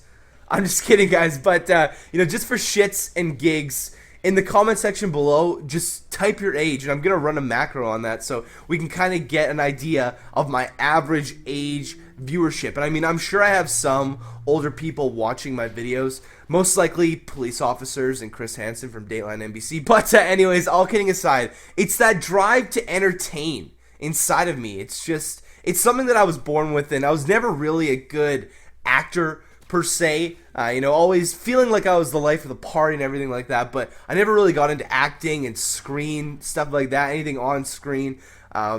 So when I kind of found Hutch's videos and stuff like that, it was just like, whoa, like this is pretty cool. But then the competitive nature kind of came to me, and I was like, wait a second. Like, I'm fucking funnier than this guy. I'm better than this guy. I can play Call of Duty too. I can do this. I can talk about funny topics, and people will love me. So that, my competitive nature was initially what, got me started. And once, it was a really big, like, punch right in the side of the mouth when, people don't love you as much as you think they should love you. And you're just like, why is nobody loving me? Like, I'm funny. And, why are they loving this guy so much more than me? And, they get attached to the personality and stuff. And I kind of feel that now, when a couple of my friends with kind of the same personality as me starting up YouTube, they're like, man, why is it so hard? Why do you have such a big viewership? And why is it so tough for me? Because it's so tough to get started nowadays. The content is just so fucking oversaturated with people that just, want to be famous. And I'm not gonna lie, that's my drive to keep going, is I want to be the best that I can be. Not necessarily I want to be the fucking white boy 7th Street king on top of the big YouTube castle. That's not what, I want to be. Like, that'd be cool, but I want to be the best that I can be. I want to put out the best content. I want to, entertain you guys to the highest of my abilities. And I think so far I've done an okay job, and that is what keeps me going, is the response from you guys. Every time you guys comment and just say, man, I laughed, I'm like, yes, fuck yes, that's a win for me. I made you laugh, and it's a pretty good feeling. And another thing is, I have some of these creative juices flowing in me, and the fact that I have a whole shit ton of fucking stories that I lived during my life, they were pretty awesome. And what people don't get is, some people, will call me out and be like, man, your fucking stories are fake, bro, doing this for views, subs, money, fucking shit, eh? And other people will be like, how is your life so interesting? If you really take a really, really hard listen into some of my stories, you'll realize that they're no more epic than the normal average Joe. It's the way you tell them, and it's the way that people tell their stories that make them interesting. And I feel that's, my fucking gold mine right there, is what kind of gets overlooked, is people think that it's just such an epic story, but it's the storytelling method. And that's another thing. I really have, like, creative juices, like I said, flowing. And I like to come up with new ideas and make new different type of content, and work with different kind of stuff and experiment and shit. And one thing that kind of bothered me yesterday, and this is just going to be a really quick little I was annoyed as fuck, is when I get a comment like, bro, why don't you ever come up with any original ideas? Like, I'm tired of seeing shit the same on different channels. And I was like, bro. I fucking work my ass off to come up with original shit. Like, basically, if you go to my channel and you look on the playlist side of my page, you'll see about 10 different playlists with original shit that either I started or only I do. So, like, that really just made me Hulk rage. I was like, oh, I want to find you and backslap you in the side of the face. Because yes, there may be a couple ideas that I grab once in a while, but the majority of the stuff is completely original, and that's why, that's what I find I do best, and that's why, I feel that you guys enjoy my stuff, and I could be completely wrong, but I just feel like I have a different kind of attitude to bring, and I want to make things exciting for you guys. I want this to be like a nice afternoon thing. Like, I'm gonna come home, my parents are gone, I'm gonna take my clothes off, and I'm gonna watch one of Laine's videos. That's what I'm hoping that you guys do, and my voice just squeaked, and that's fucking embarrassing. But I don't want to drone on about, bitching about this, bitching about that, the fucking MW3 sucks, this and that. I want to make things, pop for you guys, and I'm gonna take a line straight out of my bios. Comedy is therapy. If you guys are having a bad day, I want to give you guys a nice little laugh, make your day just a little bit better. And with my email advice series, that shit is so awesome because I get a chance to talk to you guys all the time. Well, not necessarily talk to you guys, but I get a chance to read through your emails, and I get a chance to reply to them either, over a video or in the email if it's really, necessary. And a lot of people, this is another thing that I want to clear up, is a lot of people say, man, I sent you an email and you never got back to it. I have over 3,000 emails, and 85% of them are the same. It's, dude, I need to get a girlfriend, I like this girl, and this and that. If you watch 20 of my videos, you can see what to do in that situation. Like, it'll apply to you guys. So I'm not saying that I'm like not gonna get to your emails, but I try my best to pick different ones that will kind of, you know, be diverse, other than, bro, I like this girl, I want to get her. So anyways, I think I made it through this whole video without confessing my undying love to one of you individually. Well, that's a solid plus. I'll have to rewatch it and make sure. But anyways, you know, this is something I wanted to talk about, and I hope you guys enjoyed. And I hope it gave you a little bit of an idea of why I do this. And for any of my real life friends out there listening, quit asking me this question and watch this video. And I just want to take this time to thank Kyle or Frisky Arts for making me a new background and logo, completely giving me a graphics overhaul on my personal channel, and it looks sick. There is a ton of clouds, and who the fuck doesn't love clouds? And, you know, I had the pleasure of working with him, so his link will be in the description. But anyways, thank you guys so much for listening. I'm the Attack, and I'm out.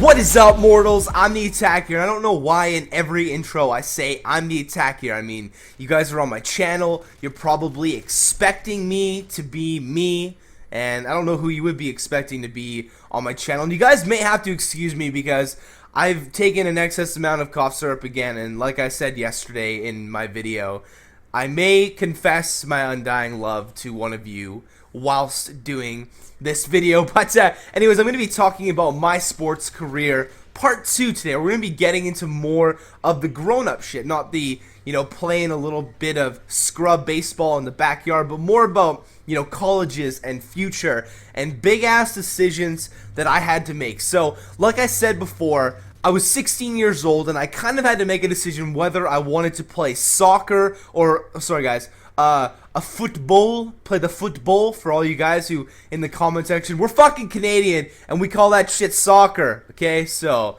just chill. Just chill, bro. Just chill a little bit, okay?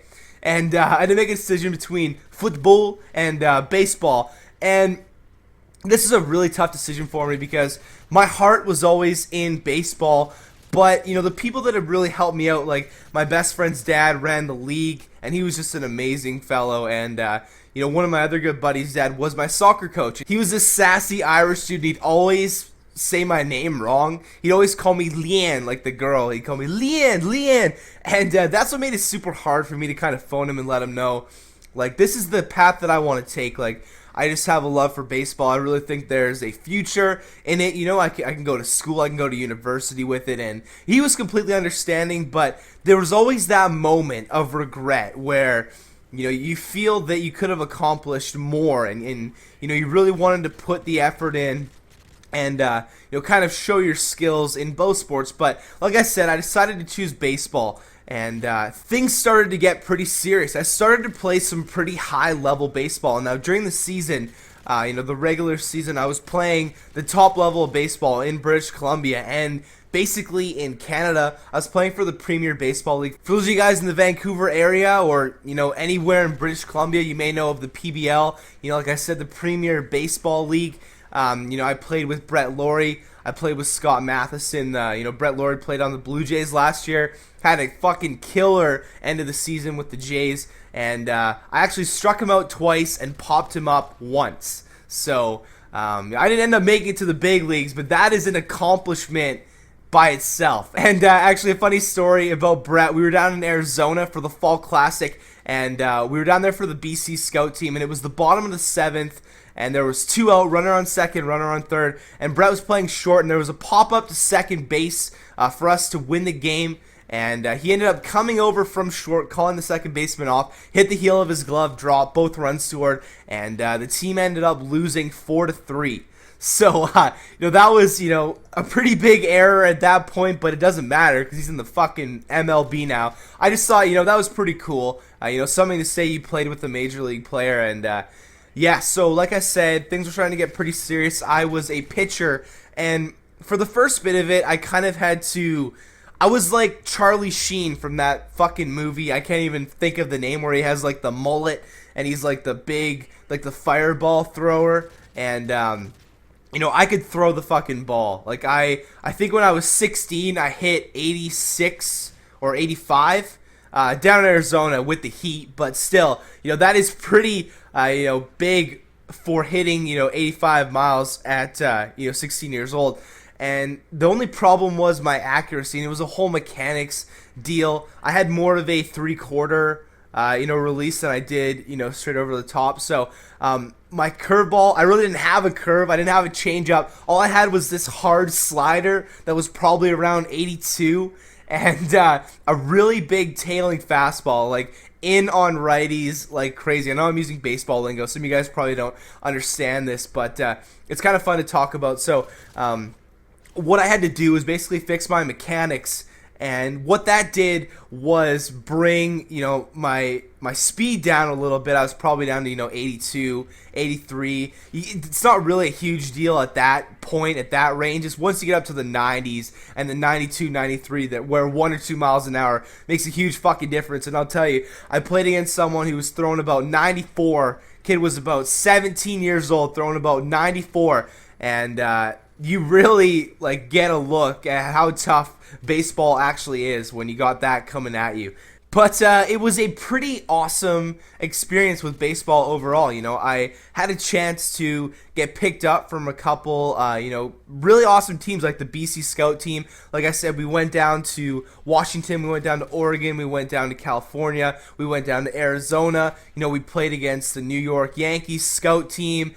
The freaking New Mexico Scout team. We played against a whole bunch of, actually MLB scout teams. And probably my most memorable moment was we were in the semifinals. We were playing against the New Mexico Scout team, and I was throwing, and we kind of had a scratch roster that game because a couple players were injured, so we had a bunch of infielders in the outfield. And I wasn't having my best game by far, but we managed to keep the score really close. We were down 3-2, and kind of hell broke loose in the bottom of the 6th inning. They scored a couple runs because, our infield was our outfield that game. And anyways, it was pretty great experience, even though I kind of sucked it up a little bit. But I got my chance, and got a chance to talk to some scouts and a bunch of universities, a bunch of schools, and I'm going to be talking about that in my next episode, get a little bit more in depth with the whole college thing, what happened there. But anyways, if you guys enjoyed this video and want to leave it a thumbs up, that would be greatly appreciated. It's kind of fun talking about baseball and kind of reminiscing about that stuff. It was awesome. So hope you guys enjoyed the video. Thank you guys so much for listening. I'm the Attack, and I'm out.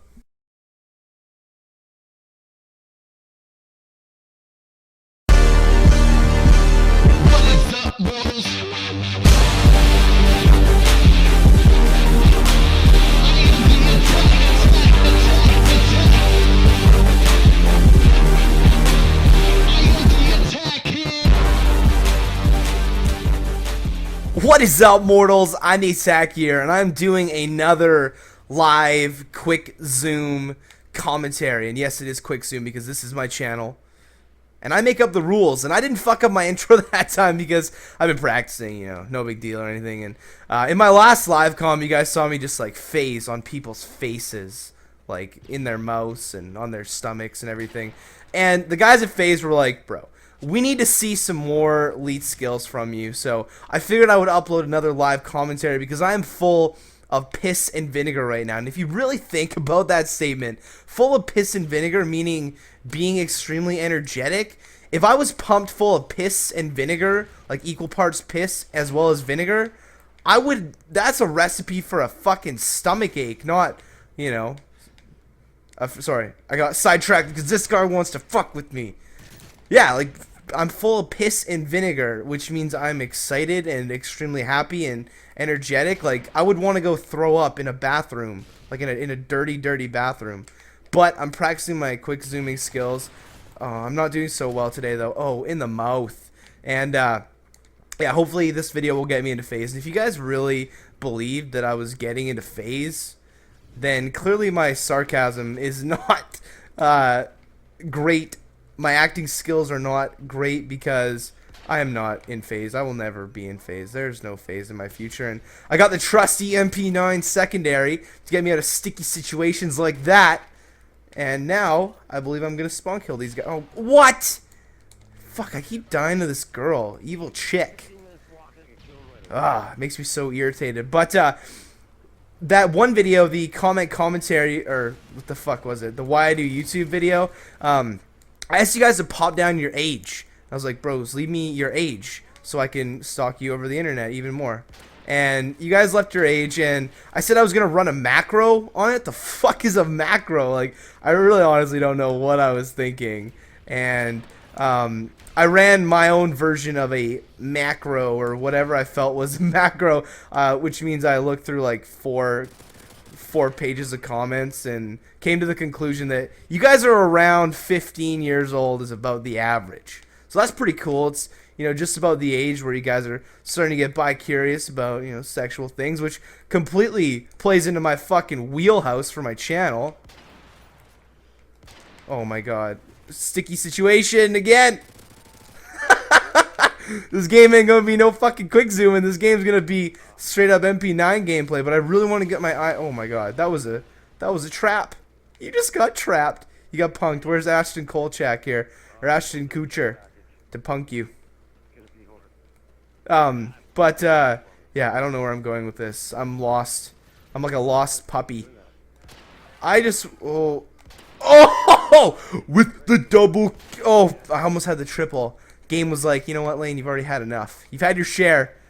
You've had your share of people. We can't give you any more. So I got the IMS now, and I want to get back to my little spot of fucking havoc over here. And there's gonna be a guy over here. Oh, I'm 12-7 right now. That's not too hot. I'm not playing too sexual right now. I don't know if the members of FaZe will want me on in their guild if I fucking don't get a sweet score here. And I really did notice that my cursing or my swearing, I never say curse, I always say swear because I'm Canadian. I don't know where cursing came from. Oh my goodness. Come around the corner. Oh no. Oh, be a good little boy. Be a good little boy. Oh, I hear you. My IMS got him. I tricked that little son bitch. And then I go with my cursing again. I'm sorry. With my swearing again. It's just like reflex from playing so much Call of Duty. Oh no. Oh no. You guys think that's a trap? No, we'll see. It's a trap. It's a trap. I'm full of fucking piss and vinegar. It's a trap. That guy was so just gonna pick it up, and he was gonna blow the fuck out of both of us. And no, I'm not stoned or drunk or high on fucking methamphetamines. I'm just having a good time. And if you guys want to have a good time too, give me a call. Oh my god, what are you doing? Oh yes, it's a trap. Oh my god, why do you guys listen to me ever? I want to go back to that spot just so I can say it's a trap again. I just said it, so I don't. Ah! Ah! Run! Oh yes! Oh! Look at me go! Look at me go! Oh fuck! This guy's on fire! Shit's heated, bro. Oh, can't stop! Can't stop! Won't stop! Got your love locked down. Oh, I even got the hit marker there. Sticky situation? I think so. Okay, he's right here. Ready for it? Oh, Quickzoom! Oh, God, I gotta quit having live comms. I'm like, oh no! Let's put it right here. These guys fell for it last time. Right there! Right in the corner. Come on, baby. Alright, I gotta end it with some sort of 360 crane shot, double wide, no scope, ladder, fakey, quick zoom. And I hope that care package is still there so I can do it. Don't pick it up, guys. It's a trap. Oh, with the triple feed. I'm gonna go up here, and oh, he's gonna. Oh, I had him too. Oh God. Uh oh. Okay. All right. No. No. No. Get on my house. Okay, so I want my IM. Oh no. It has to be a Quickzoom game winner. Has to be. He's in here. Ow! That counts. That fucking the IMS Quickzoom the shit out of him. That's the W. FaZe Clan, pick me up. I am the best in the world. Look at that. Quickzoom. I love you guys so much.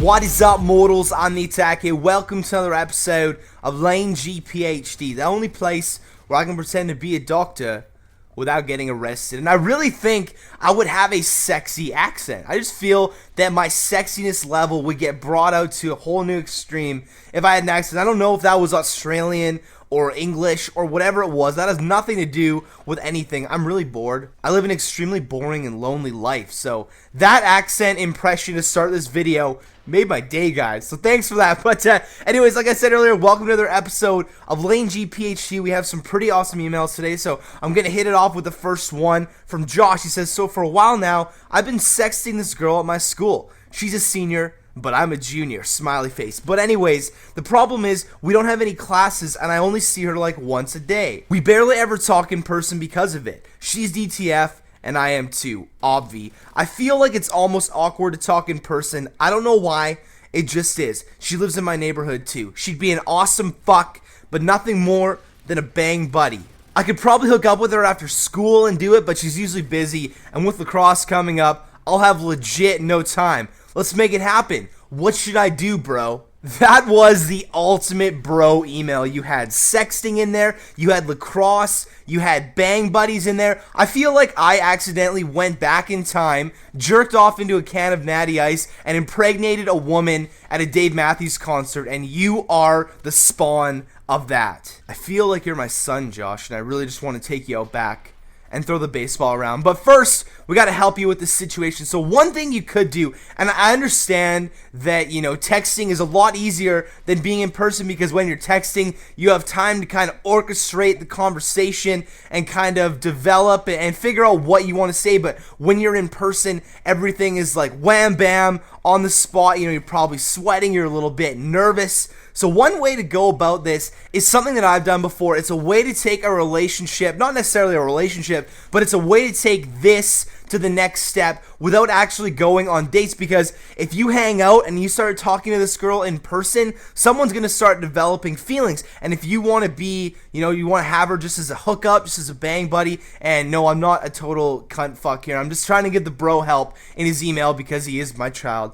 and everything. So what you want to do is kind of say, I have a little plan. What we're going to do is basically make this secret. No one's going to know that we're hooking up. Nobody's going to know that we ever basically talk to each other, text each other, these dirty things, and we're going to meet here at this time, you know, this place, and we will have sex. Girls love authoritative guys, and if you can come up with a plan like this, I'll guarantee you that she will just be all over you for it. She'll meet you there, and you'll get her in. So give it a try, Josh. Best of luck. Now on to the next email from Sean. He says, hey, Laine, my name's Sean. This year is my final year of high school. All right, so let's get straight to the point. About 3 weeks back, one of my good friends broke up with his now ex-girlfriend, and they've been in a relationship for actually quite a while. She dumped him, and he's really bummed about it, but that's besides the point.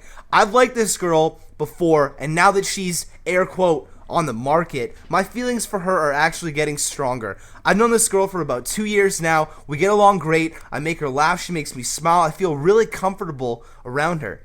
And she's pretty good looking, and she's got the absolute ass. Anyways, I was just wondering if I should take the risk to go for her, because I don't really know how my bud will feel about this, knowing it's his ex-girlfriend. And I'm not sure if my bro would respect me anymore, and it's really been bothering me. So my question is, bro versus girl. Thanks in advance, your bro from Montreal, Sean.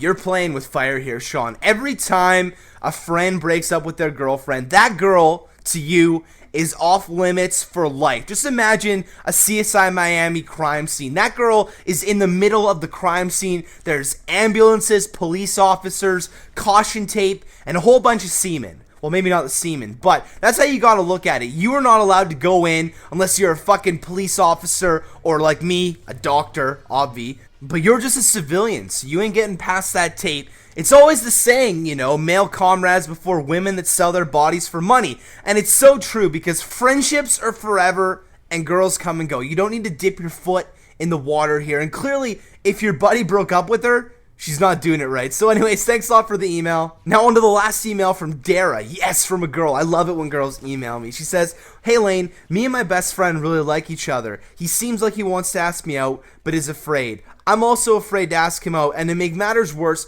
my parents would get mad if I did because I'm a female and they're kind of old-fashioned. If I asked him, what should I do?" You want my honest opinion? Don't do it. Don't ruin a best friendship by putting a relationship in it. Don't ruin, something as lovely as that companionship and that, level of trust with each other and comfortability level with each other, with the sexual cause and aspect that does come with a relationship. Being a best friend, or BFF, as the 14-year-old chicks on Facebook call it, requires, like I said, trust in each other and just that platonic love for each other, or tagging them in like 400 photos. I don't know how becoming a BFF works, but if you want my advice and my honest opinion, when friends try to date at a young age, it never works out, and then their friendship is ruined because one of the two people makes it awkward, or just is awkward. I mean, maybe you're 30 years old and you're still best friends with them, and you really haven't found a better person in the world that you find yourself with. Then that's a time when you can make that decision. But now, I think continuing to be best friends instead of being in a relationship is your best option. So I just want to thank everyone for all the emails. Really appreciate you guys taking the time to send them in. Hopefully you guys gained a little bit from this episode. Anyways, if you really enjoyed and you wouldn't mind leaving this video a thumbs up, it would be super sexually pleasing. It would be greatly appreciated. And leave a comment in the box below. Would you date your best friend right now? I want to hear you guys' thoughts and opinions. Thank you guys so much for listening. I'm The Attack, and I'm out.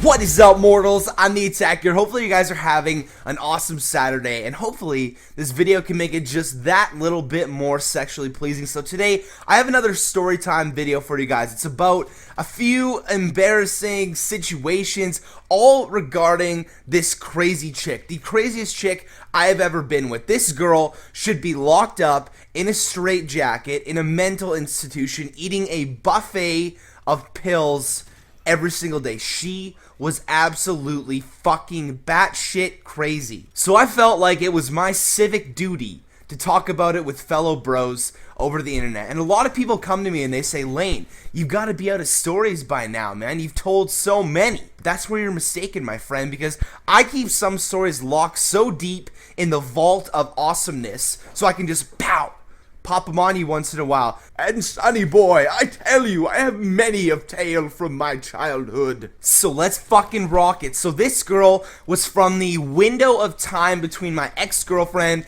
and Mrs. Attack. And Mrs. Attack doesn't know about this girl. It's kind of on the DL. Wink, wink, nudge, nudge. So, we're just not gonna tell her about it. Okay? And anyway, so I was working with this girl, and there were a lot of jokes going around. My job was basically a fucking hot zone for gossip, and people were so bored with their pathetic lives that they had to make up all these rumors and shit, and people would basically mold these stories from nothing, and it was kind of cool how creative they got. But anyways, the one was that this girl really, really wanted to hook up with me, and she was 4 years older than me. I graduated with her brother, so I was like, there is no way in hell that I can do this. You know, she was pretty, you know, good looking in my opinion. She had tits for days, bros. Like, she had probably double these. Like, these things were ginormous. And you know, people would joke about it, and we would always have these awkward encounters, you know, in the midst of our work days where we would kind of look at each other, but we never really talked. And there was one night where we actually got to work together, and I was talking to her, and we kind of started flirting. I kind of, you know, started laying some mad game on her, and she actually took to this story and asked me if I wanted to hang out one day. So the whole joke was, you know, we were working in the bakery at the time, so she was going to come over and we were going to bake some scones. And everyone was like, oh, Laine. So this chick's going to come over, you guys are going to bake some scones, eh? I'm like, yeah, we're going to fucking bake some scones. You got a problem with that? We're going to make some blueberry, maybe some raspberry, make a nice glaze for them. Suck it. And that's not actually what happened. We didn't actually start baking scones. So anyways, I thought that she wanted to bake some fucking scones with me. So she came over at like 6 o'clock one night, and I was like, this is not an ideal scone baking time. So she came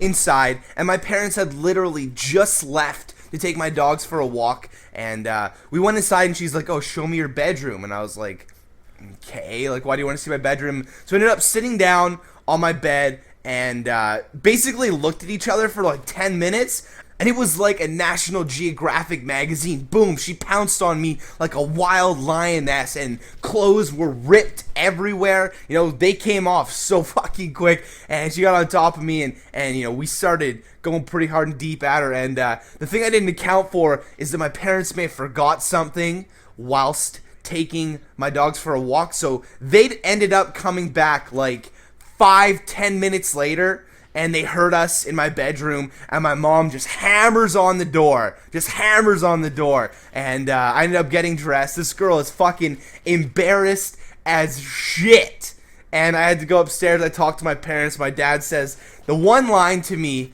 that you know, I'll remember to this day. Says, son, this isn't some cheap fucking motel you can just bring some trash back to. So I decided to respect, you know, my dad's comment when they were home. When they weren't home, it was a different story, but I was kind of uneasy, you know, hanging out with this chick anymore, because we did get caught by my parents, and the fact that she had a boyfriend of 2 years, which is kind of fucked anyways, but we kind of talked about it. She's like, oh, well, he's a total asshole, blah, blah, blah. He doesn't treat me how I should be treated.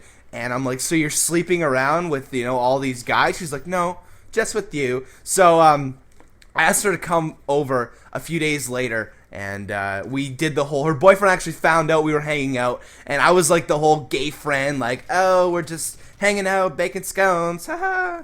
And she ended up coming over, and for some reason, her boyfriend found out where I lived that morning, but she drove his truck over to my house, so he didn't have a vehicle. So anyways, she comes over, and I was just waking up. She hops in bed with me. We fuck like wild animals, and you know, she was unreal. Like, I'm gonna tell you this, guys, like, Mrs. Attack, not listening to this, best lay I've ever had. And she ends up hopping in the shower because it's pretty early in the morning. I'm just getting out of bed, boxers on, and like a muscle t-shirt. Bing boom, bing boom, ring on the fucking doorbell. I look, and I can kind of see who it is from my room, and they can't see me. It's her fucking boyfriend at the door. She's in the shower, and I'm in my room all sweaty with boxers and a muscle tee on. So I hammered on some shorts. I had a towel in my room, so I dried my face as fast as I can. I put on a hoodie, and I went to the front door to answer the door. And I totally forgot that his girlfriend was in my fucking shower. So I opened the door, and he's like, hey, is my girlfriend here? And I'm like, oh yeah, man, she's just in the bathroom. Give her a minute. And this is the moment where I think I made things suspicious, because instead of being like, bro, you want to come in and wait for her and hear the shower running and see her run naked into my room to grab her clothes, I'm going to shut the door on you right now. So I'm like, yeah, I'll go get her for you. She's just in the bathroom. Boom, close the door, run to the fucking bathroom, hammering on the door like, your boyfriend's fucking here. And she's like, oh my god, oh my god. Luckily, this chick is fucking some sort of wizard with this. She was like a vet on cheating, and she managed to sneak back in. She didn't wet her hair in the shower either, and she ended up getting her clothes on and shit. But I was in the back, like shadow boxing, ready to fucking fight this guy. I was like so tense and stressed out and full of adrenaline that I was just ready to fucking knock a motherfucker out in my front yard. So, you know, like 10 minutes later, she ended up getting out there and made some bullshit excuse as to how she, like, had her period or some shit. And anyways, they started talking, and he was like, no, fuck that. Like, I don't trust you anymore, and I have a feeling that you guys hooked up. So, basically after that, I was like, I don't want to fucking hang out with you anymore because your boyfriend is onto us, and this shit is gonna get insane. But like I said at the beginning, this chick is fucking crazy. So she was texting me, calling me at all hours to come over to meet her at these places. Basically, just to be a fuck buddy, and then to like talk about it after. But every time she's like, no. I just want to talk about my problems with my boyfriend and this and that. We'd be sitting in her car, and she'd grab my dick, and she's like, oh, you don't like that? I'm like, no, I don't fucking like that. Like, please stop it. So anyway, she was the girl that would be like, instead of texting you to say, do you want to hang out? The text would read this: hey, I just went downtown, grabbed a Starbucks, I'm over in 2 seconds. Or I'm in your driveway, let's hang out. And I continued to hang out with her for a little bit. You know, we would go on, we fucked everywhere. Like, seriously, places you wouldn't imagine. We would drive, you know, out to this, like, weird point. There's this, like, lovers lookout in my town, and we would always go there. And then right after, we'd go for a walk on this really awesome trail, and then we'd like detour off the trail and fuck against a tree and shit. And you know, it was some crazy experiences with this girl. But I came to the realization that, you know, she had a boyfriend, and you know, after a little while, and I was like, I don't like the guy, but you know, I feel bad doing this to anyone. So I wanted to kind of end this little relationship. But the thing is, she had kind of gotten attached to me as a boyfriend as opposed to just a fuck buddy. So trying to get her unattached was like pulling a fucking leech off. I needed some fire and a shit ton of salt. Anyways, eventually I had convinced this girl that, listen, this isn't right. You know, you need to go back to your boyfriend. And about 3 months later, I get a text message that says, hey bud, we need to chat. And I didn't know who it was from, so I gave him a call. He's like, hey, this is that chick's boyfriend. Like, we need to chat. I've heard a lot of shit that you've been fucking my girlfriend and stuff like that. And guys, come on. I'm a fucking genius. I'm like, oh, bro, man, I respect you to like such a high level that I'm like, could never do that to anyone. And the reason why I quit hanging out with her was like fully because, you know, I respect you, and you know, I don't want to be stealing another guy's girlfriend. He's like, yeah, bro, that sounds right. Like, these guys are idiots telling me you slept with her. You're an awesome guy. And I'm like, yeah, you got it, buddy. So I ended up digging myself out of that hole and haven't had any issues with either of them since. But that plays into the whole myth that crazy chicks are better in bed, because this chick was fucking insane. Anyways, I hope you guys enjoyed this story. I love telling stories, and like I said, I do still have a couple up my sleeve, so you know, look forward to a few more. If you guys enjoyed this story and want to leave me a thumbs up, because I had to deal with some crazy shit, man, like heart attack type shit, that would be greatly appreciated. And leave me a comment letting me know the craziest place you've ever hooked up with a girl, if you've hooked up with a girl. So anyways, thank you guys so much for listening. I'm The Attack, and I'm out.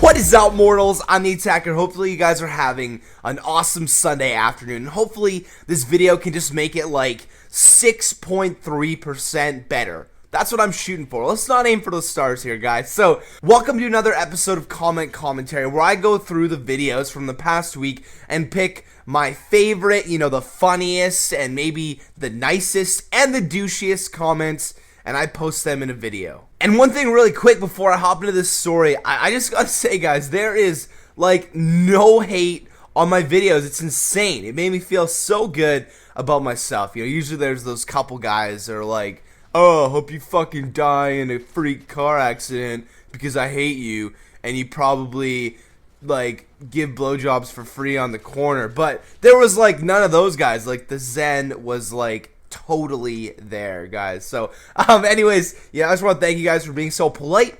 But let's hop into this video. So the first video was the introducing FaZe Attack live Quickzoom commentary, and this comment from IAmTheAttack's cat has nothing to do with the content, but he says meow. And the fact that he took the time to make that account, and I actually went to his channel and he's commenting on all these other videos with this account, that shows balls. And I thought that was pretty funny. I've seen him on a couple other videos throughout the week, but that was awesome. Thanks for that comment.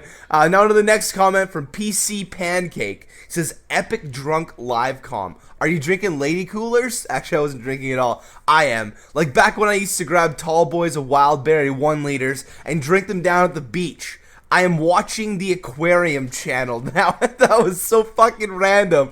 But no, I wasn't drunk in my live comment. I was actually flickering through the channels last night looking for the aquarium channel because I was drunk last night. So I just thought that was pretty funny. Now on to the next video, the My Sports Career video. Now, a lot of people really didn't understand sports, so it was kind of tough for them to do some good comments. So this comment's from Henrik. And this was just a really nice comment. I was like, bro, like that penetrated me in the heart. Like, it felt good. He says, Laine, I think you've done things right when people watch your vids just to hear you talking about the things you're talking about. Love you, bro. And that's something that, you know, I really find awesome about doing this whole YouTube thing, is I can basically talk about whatever I want. So yeah, that was a pretty cool comment. Now on to the next video, the Where Do We Have Sex Laine G PhD video from Special KZVG. He says, don't give in to peer pressure.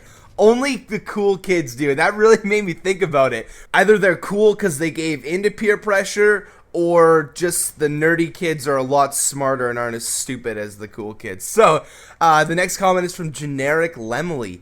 He says, the best place to do it is in the back of a Dodge Ram, and when a hotter bitch walks by, you can just put down the tailgate and fucking gas it. Yeah, that's pretty true if you're in a monster truck derby in Mississippi.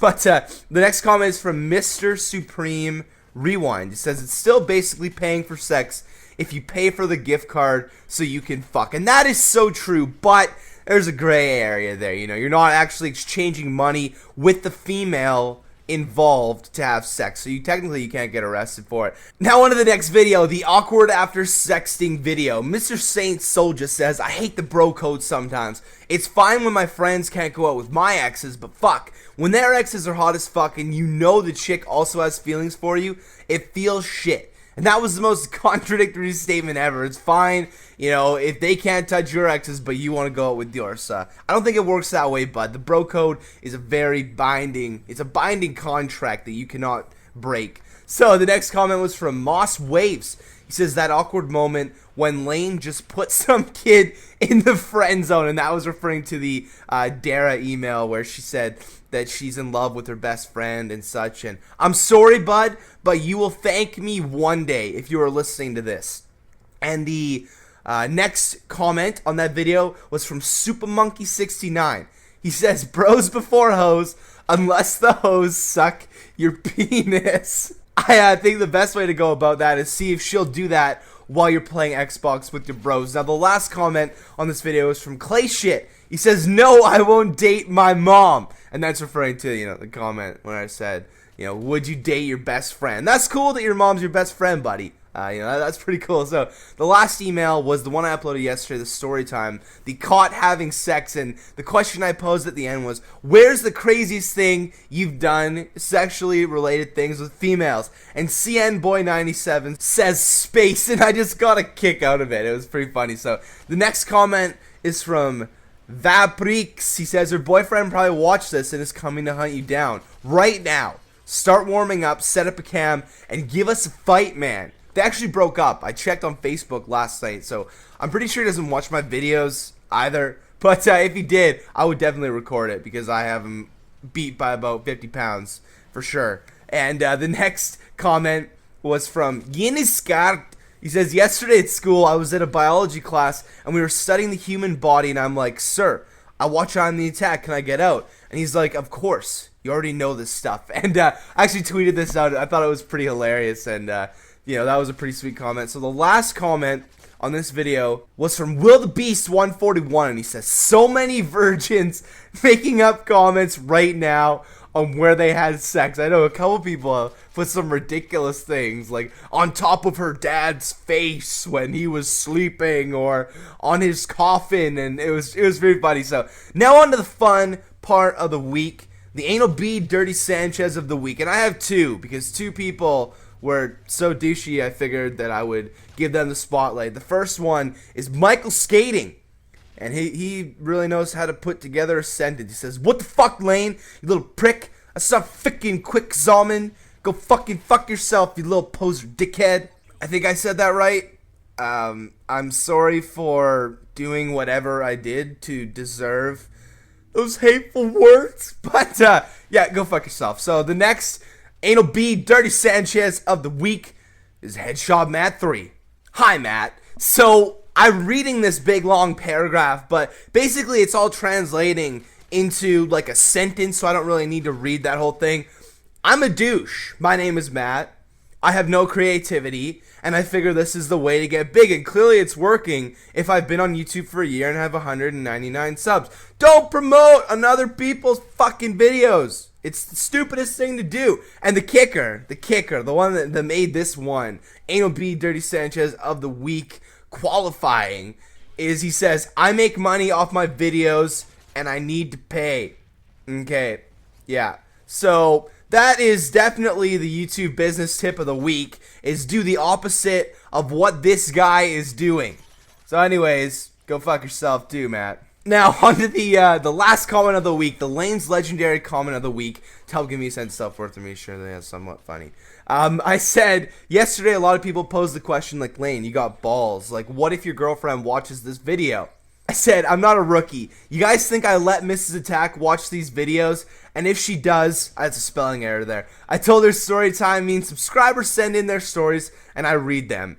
I got this shit on lockdown, bro. And I do. I tell her that Storytime means subscriber stories, so I can tell all my life tales, and she can't get angry at them. But anyways, guys, if you guys want to be in the next episode of Commentary, you don't have to like super try hard. That's what people were trying to do. They were just trying too hard. Just, you know, do your best, you know, be active commenters and say funny things relevant to every single topic in every video. So hopefully you guys enjoyed. If you wouldn't mind giving me a thumbs up, it'd be greatly appreciated.